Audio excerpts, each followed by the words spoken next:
शाम होने को थी। हर तरफ अंधेरा छा रहा था। नीलम चिड़िया अपने घर की तरफ बढ़ रही थी, मगर वो बहुत परेशान थी। हाय मेरे अल्लाह, अब मैं कैसे घर जाऊं?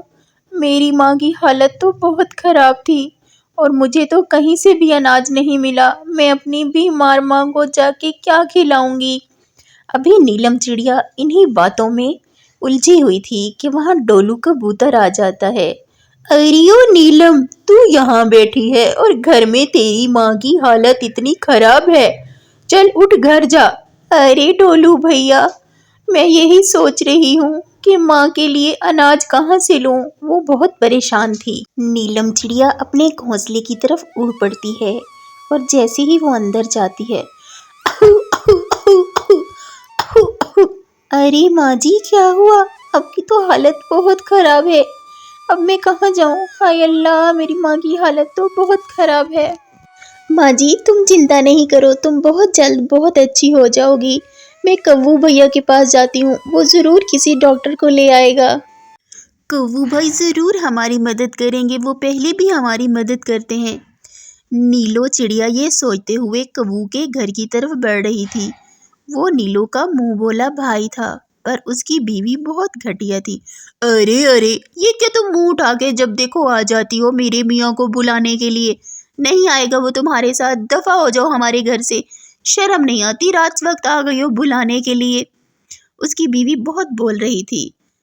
तो तब नीलो चिड़िया कहती है कि प्लीज़ गौरी भाभी, आज आने दें भैया को, मेरी माँ की हालत बहुत ख़राब है। फिर बुलाने नहीं आऊँगी, प्लीज़ आज के आने दो। तब गोरी कव्वी ने बड़ी मुश्किल से कालू कव्वे को आने दिया।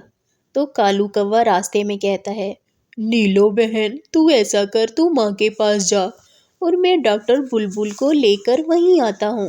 तब जो है नीलो अपनी माँ की तरफ चली जाती है। नीलम चिड़िया बहुत तेज़ी से अपने घोंसले में जाती है और वह जाके देखती है कि उसकी माँ जी की हालत वैसी की वैसी होती है और वो बहुत ज़्यादा खांस रही होती है। माँ जी आप चिंता ना करो, अभी कव्वू भैया डॉक्टर बुलबुल को लेके आता ही होगा। अभी देखना आप बहुत अच्छी हो जाओगी। इतनी ही देर में डॉक्टर बुलबुल वहाँ आ बुल सारा चेकअप करने के बाद बताता है कि तुम्हारी माँ को शदीद कमज़ोरी है, इसको अभी के अभी अनाज दो वरना ये थोड़ी देर में मर जाएगी। माँ जी अपना ख्याल रखना बहुत सारा, मैं अनाज की तलाश में जा रही हूँ और मैं आपके लिए अभी कहीं न कहीं से अनाज ले आऊँगी।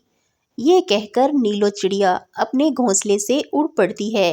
ये रात का वक्त था और रात को अनाज कहाँ मिलता है, पर बेचारी।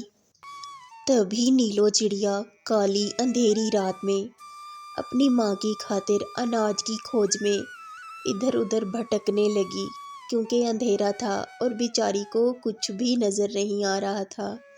कभी वो इस तरफ जाती तो कभी उस तरफ जाती, लेकिन अंधेरे में कुछ नज़र नहीं आ रहा था कि अचानक नीलो चिड़िया एक झाड़ी में गिर जाती है और वहाँ उसके पर जो है फंस जाते हैं। बचाओ बचाओ, कोई मुझे बचाए, कोई तो आए मुझे बचाए। लेकिन इस वक्त कौन नीलो चिड़िया की आवाज़ सुनता। वो बेचारी फड़फड़ाती रही, कोई भी उसकी मदद को ना आया। जब दिन हुआ तो नीलो चिड़िया बेचारी मर चुकी थी और उसकी माँ का भी कोई खबर। माँ जी देखो, मैं आपके लिए दलिया बना के ले आया हूँ अपने घर से। अभी आपकी हालत कुछ न कुछ बेहतर हो जाएगी। मुझे शाम में नीलम चिड़िया मिली थी, वो बेचारी जंगल में बहुत परेशान बैठी थी। तब नीलम चिड़िया की माँ डोलू कबूतर को बताती है कि बेटा वो तो अनाज की खोज में इस रात को निकल गई है बाहर। तब डोलू कबूतर को उसकी बहुत चिंता होती है और वो उसे ढूंढने निकल पड़ता है। बेचारा डोलू कबूतर हर तरफ जाके देख लेता है, पर उसे कहीं भी नीलो चिड़िया नज़र नहीं आती। वो थक हार कर एक पेड़ पर बैठ जाता है। उधर सामने से चीलू आ रहा होता है, तो वो उसको बोलता है, अरे ओ चीलू, کہیں تو نیلو کو نہیں کھا گیا؟ ارے تو پاگل ہے، میں کیوں نیلو کو کھانے لگا؟ وہ تو ہم سب کی لاڈلی ہے۔ نہیں یار، میں رات سے نیلو کو تلاش کر رہا ہوں، نیلو کہیں بھی نہیں ہے۔ ہمیں بہت چنتا ہو رہی ہے، اس کی ماں کی حالت بہت خراب تھی، اب وہ پہلے سے بہتر ہو گئی ہے۔ ہاں یہ تو سوچنے والی بات ہے یار، اب نیلو کو ہم کہاں تلاش کریں؟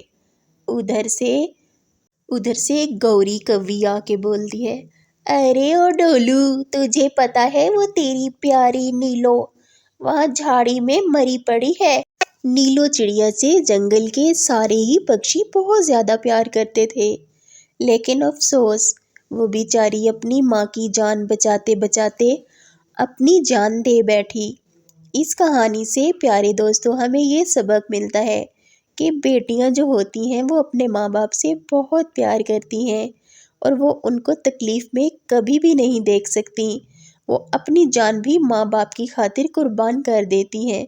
کیا میں نے سچ کہا نا؟ اوکے بائے فرینڈز، اللہ حافظ، اپنی دعاؤں میں یاد رکھنا۔